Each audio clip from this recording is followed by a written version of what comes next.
Welcome to Happy Hour with the Home Collective. Today we're going to be talking about different ways to market your property for sale.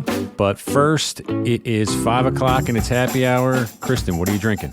So I'm drinking, let me get the bottle here. It's Christmas Ale by Breckenridge Brewery. There's the label. Oh, okay. I love a holiday ale. Me too. It's got a nice little spice to it. It's like a pretty low alcohol. This is Sean Roach, you know Sean on our team. He actually gave us a 6-pack, and Billy and I have been drinking them, and it's nice. It's a really nice holiday beer. How about you? Nice. So we usually have like different Christmas beers out there, like options wise, and some are IPAs, which I'm just not into the IPA. It's not like for Christmas. Too hoppy. I can't get into. This is an ale, so it's probably nice and comfy. Yeah. Like an old comfy pair of slippers. Exactly. That's exactly what it feels like. That's exactly it. Well, I'm going to confess, I'm drinking a cup of coffee, and I'm going to tell you why. Uh-oh. Because we're recording this Monday night, and the Eagles are coming on soon. Big Monday night football game against the Seahawks. And I'm kind of pooping my pants a little bit. I'm going to be honest with you. I'm a little nervous, and I got to stay focused. I can't be drinking and watching these games. Matter of fact, me and my brother, we're like kind of the oddballs where we don't drink when we watch football. Really? Football's enough. That is oddball. I don't have anything to drink. Nothing. Never did. Always like to, even when we go to the games, I don't drink. I like to watch the game. I love football. I like to pay attention. I don't need to be groggy. I got to be on my game. I got to bring it. You know what I mean? I have to bring the thunder. I hear you. Not even sure what that means. I'm not either. But I was actually thinking it was more because of your accelerated age and the game being on at 8 o'clock at night on a Monday. Well, that absolutely has something to do with it. That absolutely has a lot to do with it as well. But I wasn't going to mention that. But thanks, Kristen. I appreciate you bringing me down to my You'll always be older than me. Yeah, I like it. By a year. Like 6 months? What is it? No, 6 a year. Months? Yeah, a year. I think a full year. Yeah. Anyway. Yeah. So I want to get into letting the listeners know that we got a couple of new tools that I would love. We would love for them to check out. Okay, so in the show notes, we've always had forms for the listeners to fill out if they have questions for the show, because we make that obviously part of the show. That's what our segment on part 2 of this one's going to be about, right? But now we have a voice recorder website. Okay, I'm going to put the link in the show notes. And basically, you could just click on the link and you could just record a message for us. And if it's funny or positive or negative, I'm a little worried about this. As long as it's not too negative. As long as it's not too negative, we'll play it on the show. But I think we can really have fun with it, because I started coming up with all these different ideas. So, if you just want to leave a comment for us, we love it. If you have an actual question you would like answered on the show, that's great, right? That's part of our deal here. But something else I thought might be funny. If you tell us if you want to introduce the show. Oh my God. You could tell us your name, where you're from, what you're drinking, and we'll run that at the top of the show instead of me saying it. Oh my gosh. You following me? I'm following. Is that making sense? Yeah. Okay. I'm a little worried. So if you want to be like, this is Sally from South Street drinking a sassafras. What are you guys drinking? Right. So I'll play that at the top. You guys could kick the show off. I think that would be funny. It would be great. Right? Yeah, I love it. We'll see what happens. I love it. We'll see what happens. So that's going to be in the show notes. I know there's a ton of links in the show notes lately. But I'm trying to, everything we talk about on the episodes, I want to put in the show notes. So if you're curious about something, you click on it and check it out. Do you want to talk about the newsletter? No. No? This is your thing. Okay. This is your thing. All right. So another link underneath that will be to sign up for our newsletter. So what we're going to do is, I'm not sure if it's going to come out once a week or every other week, because I don't know if we're going to do a newsletter for our coffee break segments. But basically what we want to do is a lot of people like to read blog articles, short and to the point. So if you don't want to listen to the whole show, or maybe you want to see what the episode's about before you download the podcast, you will get an email and it'll break down the show in a newsletter, a little newsletter blog, right? Real quick. It'll bullet point the episode, and we'll even put in clips from the record that we've been putting on Instagram, but not all of our listeners follow us on Instagram. Yeah. So if you want to see clips of the show or and breakdowns of the show, it'll come right in your email once a week. You could sign up. It's obviously free. I need your email address, so that's why you got to sign up for you to get the newsletter. Nice. I love it. You're giving yourself a lot of work to do. I was going to say they should roll out once a month. You're saying every week, but I'll let you. No, I think I could. Well, it might not be every week. I don't know if it makes sense to do a coffee break one or not. So we'll see how it goes. Well, it's either going to be every week or every other week. It's not hard to do. I got a couple blog articles up on the Substack already. The website's called Substack, so you'll see a link in the show notes again. But I broke down a couple of other previous episodes that we did. If you want to see, you could just log on and check it out and see what they're going to look like. But we want to make this more interactive for our listeners. And that's definitely what the voice recorder is for. You know what I mean, Kristen? Because we do this. Now, this is our third year of doing this. And a lot of it feels like you just don't know who's listening. I know. You know what I mean? We see stats and we could see download numbers, but you just don't know unless somebody reaches out and lets you know. Like my friend Michael is really one of my good friends that listens every single episode, and I really appreciate it. I sent him I sent him the voice recording link, and he recorded something for us. So I'll play that now. I want to wish my favorite podcast a happy holidays. You guys are a great balance of being both entertaining and informative at the same time. The pod, including the real life examples of what to do when trying to buy and sell your home at the same time, is a great example of what kind of podcast we need out there. I'd love more stories, however, about Bill's friends, like the Halloween episode when Billy locked his buddy in the haunted room. That's gold right there, Jerry. That's gold. By the way, I do have a question. How rich is Kristen? I mean, 3 Christmas trees in the same house. I guess it pays to not have kids. Keep up the good work, guys.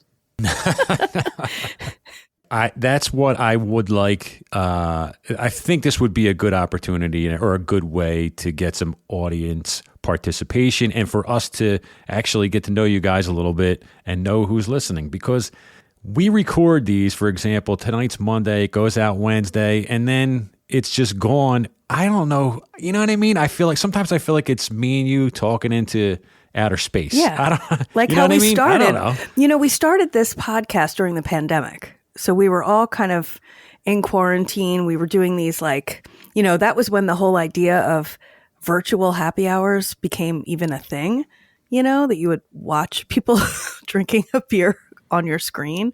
And we were like, we missed one another, and we were like, let's just, we can't get together in person. Let's do this. Let's just do a podcast. And that's kind of how the whole thing got started.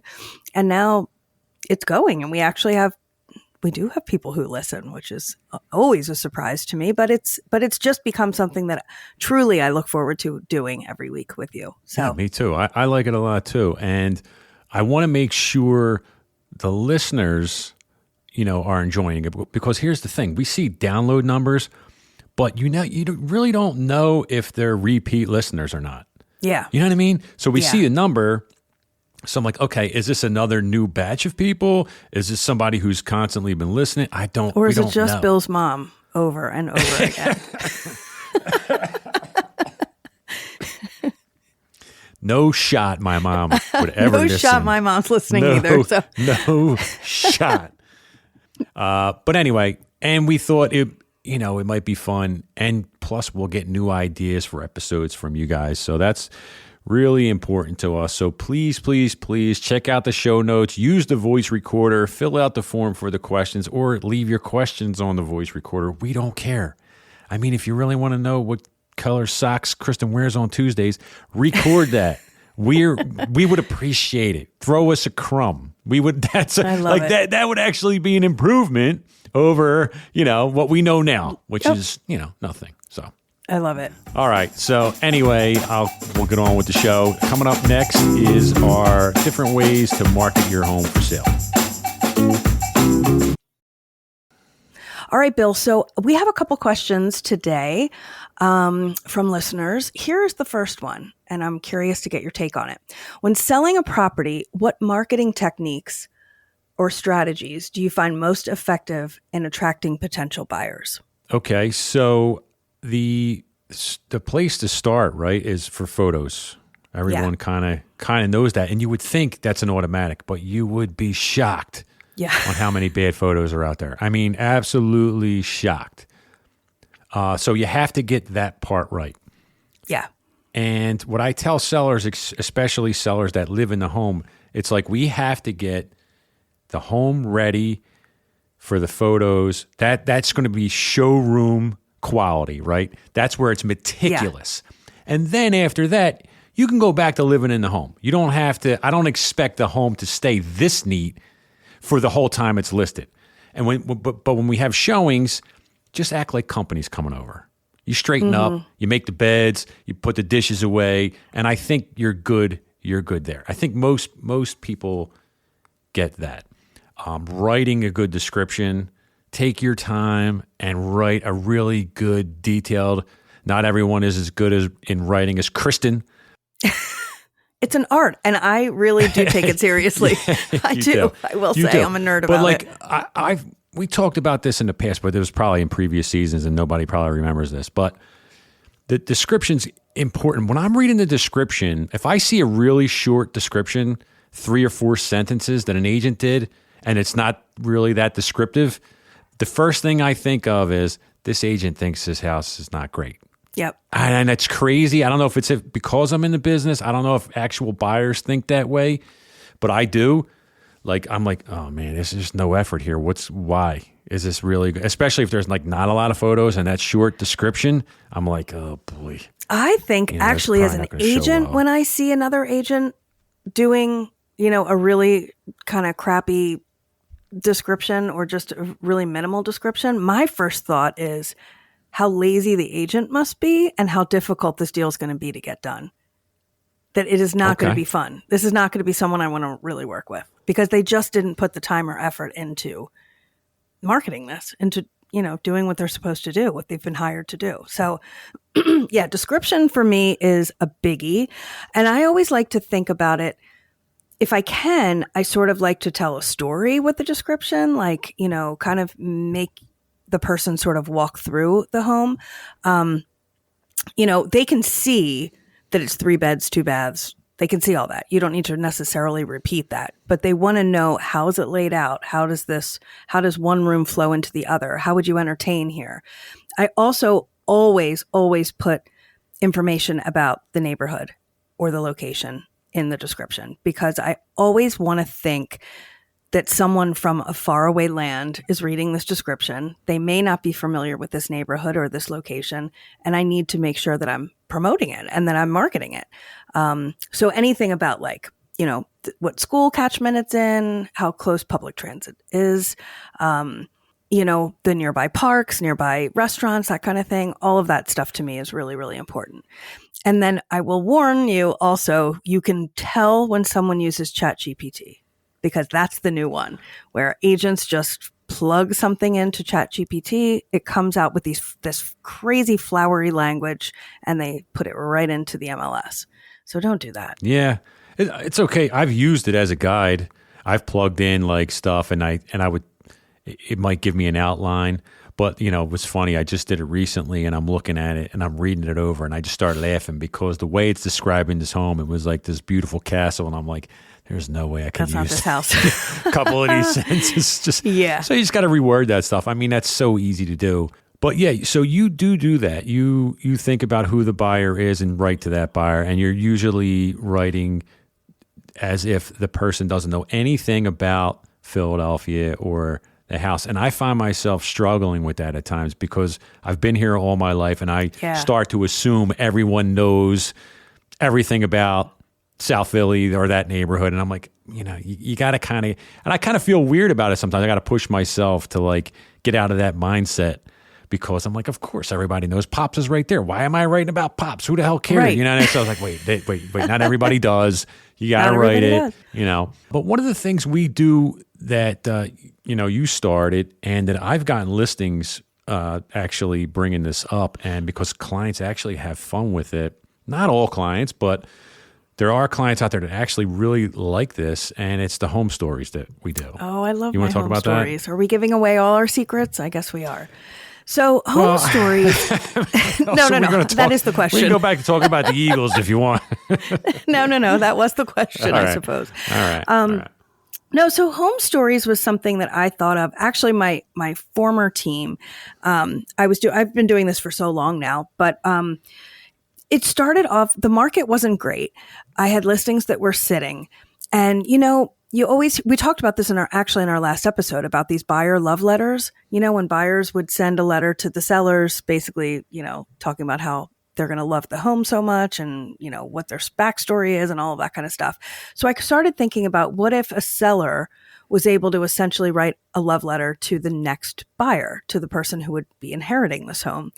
And, then I wanted to take it a step further as a marketing technique and bring in a photographer to photograph them, like do like a little photo session, real fast, easy, in their home with their family, if the family wants to be in it, with, their pets and, just the way they live in the home. And then what we do is we send them a number of questions that they fill out, like what are the things they're going to miss most when they leave? What's their favorite place to grab coffee? Where's their favorite restaurant in the neighborhood? That kind of thing.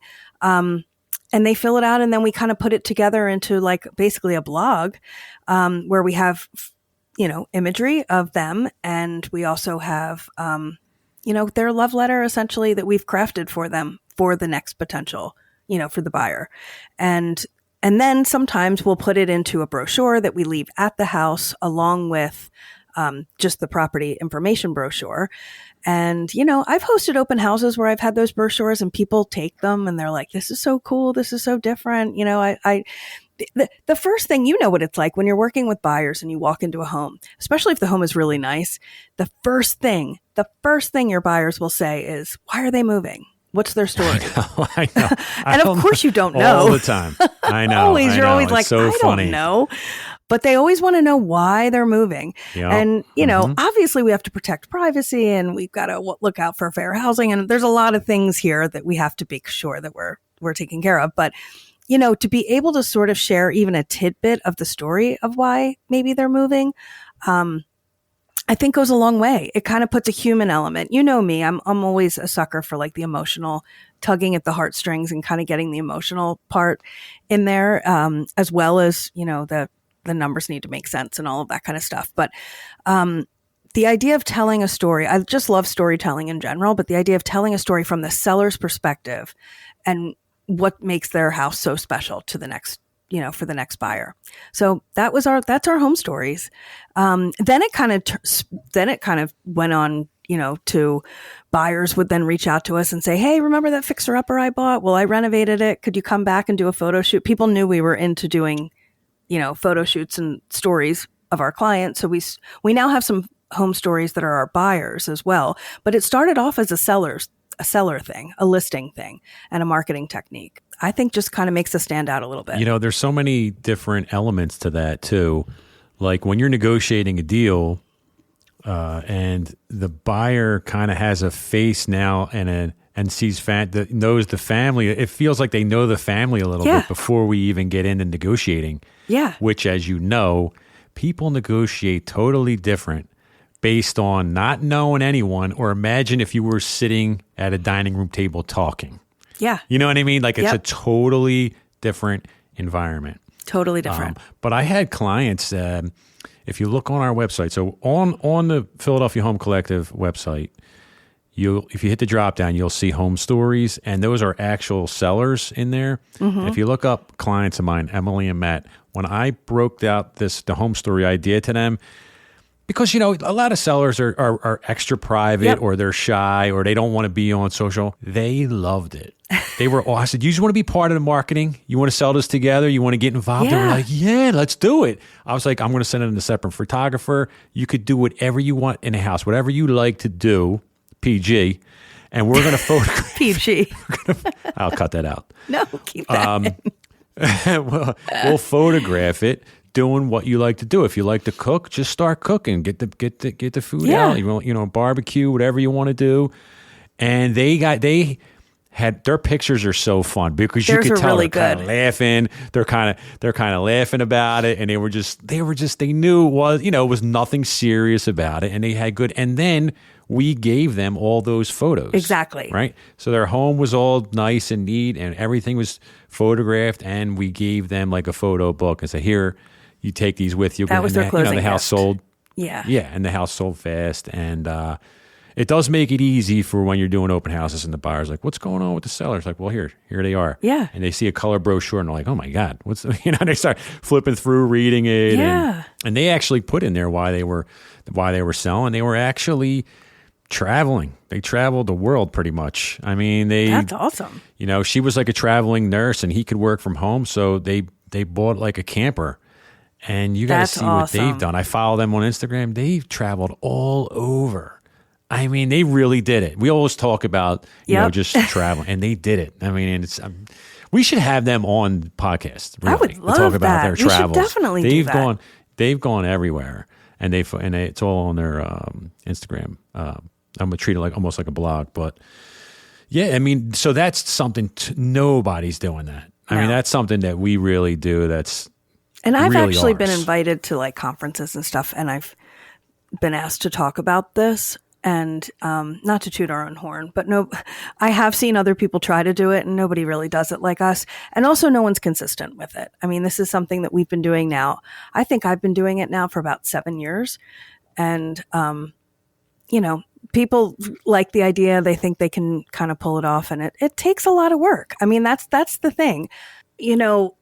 The question that was asked was about like what marketing techniques and what different things do you do? I mean, you kind of have to really, I hate it's so cliche, but you really do have to think outside of the box, and you really have to, this is our job. Like, this is our job. I consider myself a marketer more than anything else, more than a salesperson even, because I think it's all marketing.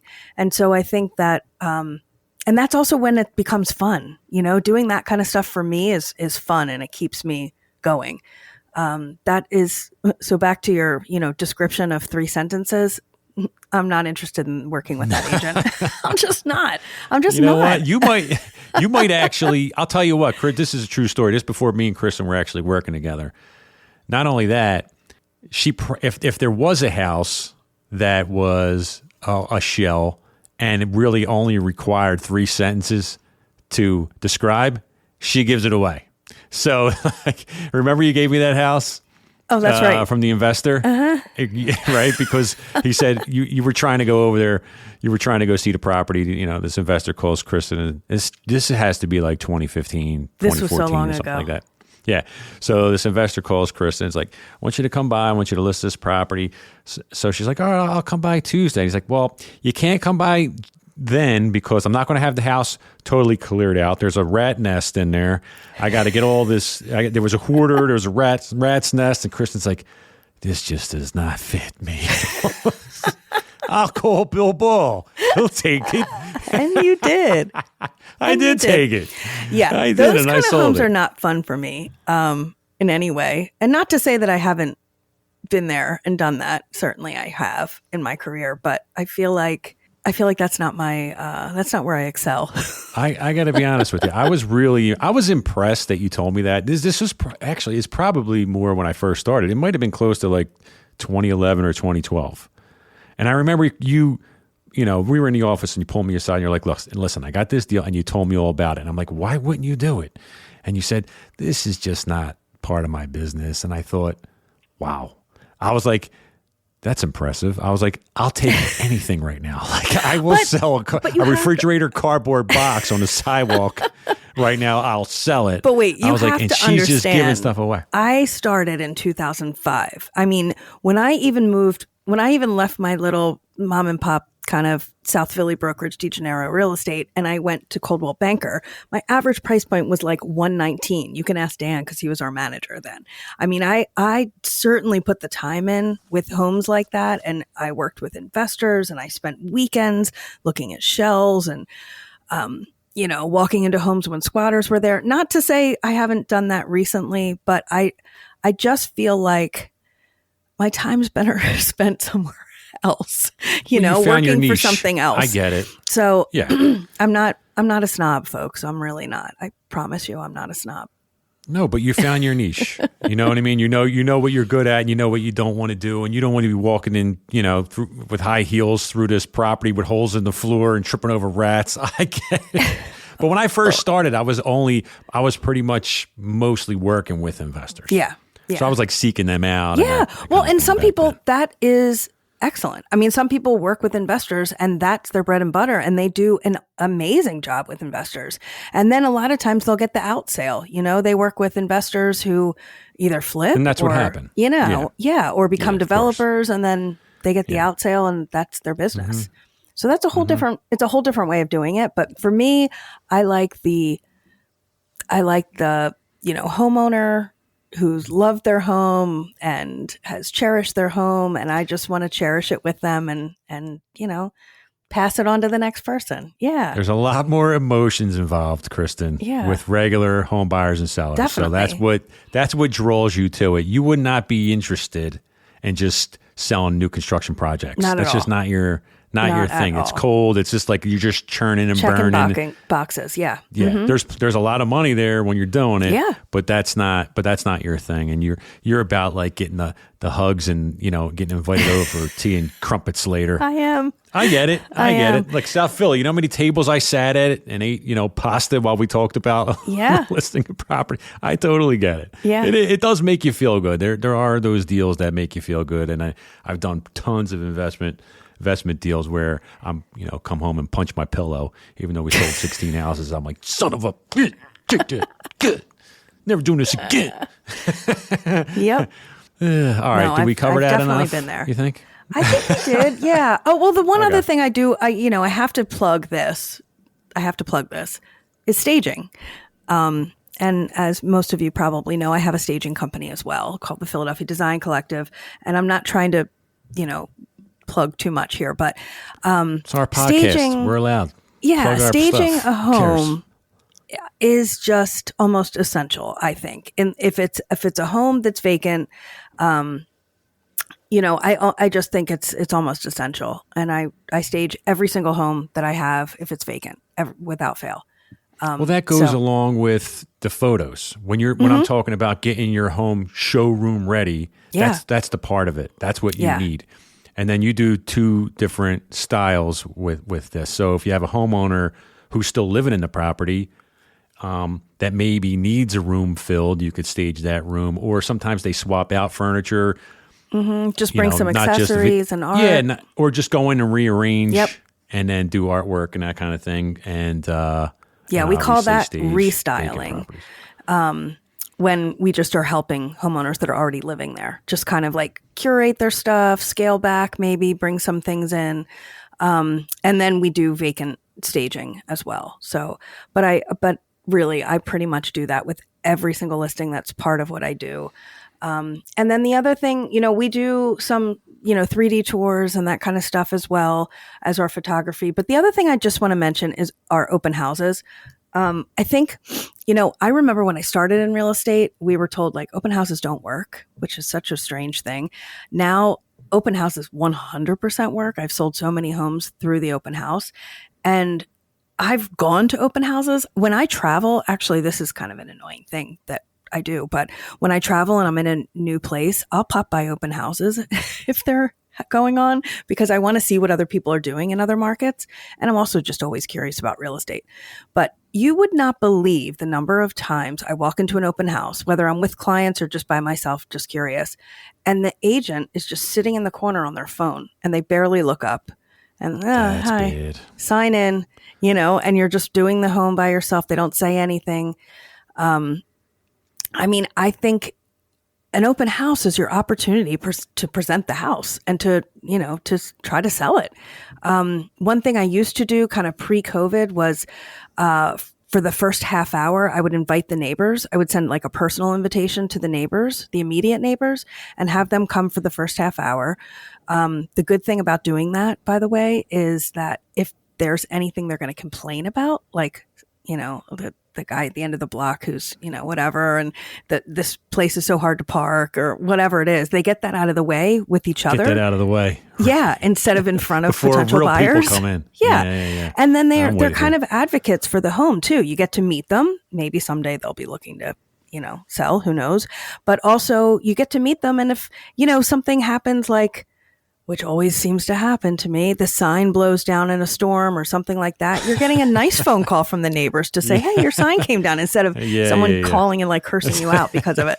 So I try to I try to include everybody in it. And then I really do try to make it an event. I try to bring like some kind of little snack or, some seltzer. And I kind of try to make it a really comfortable environment. If I'm able to put a fireplace on, if I'm able to do music, I'll do that.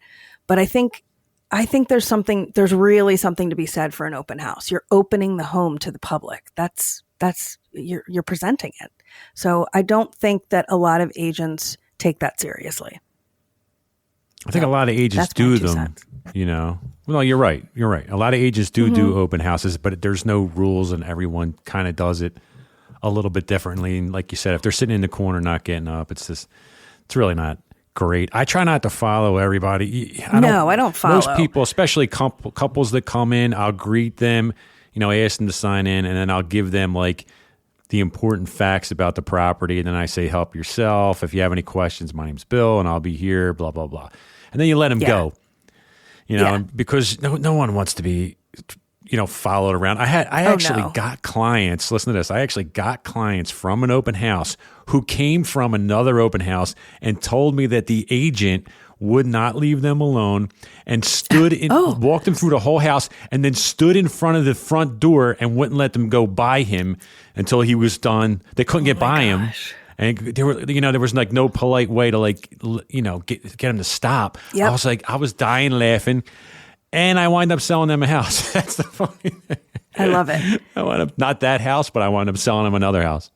Definitely not the person who's like blockading the door and not letting them. No, that's insane. That's for sure. You just want to give them features, insane. Tell them that you're here. You'll answer their questions, and then you let them go. We have a couple of other questions, but you know what? I want to save them maybe for next time because I feel like we went a little long on that last one.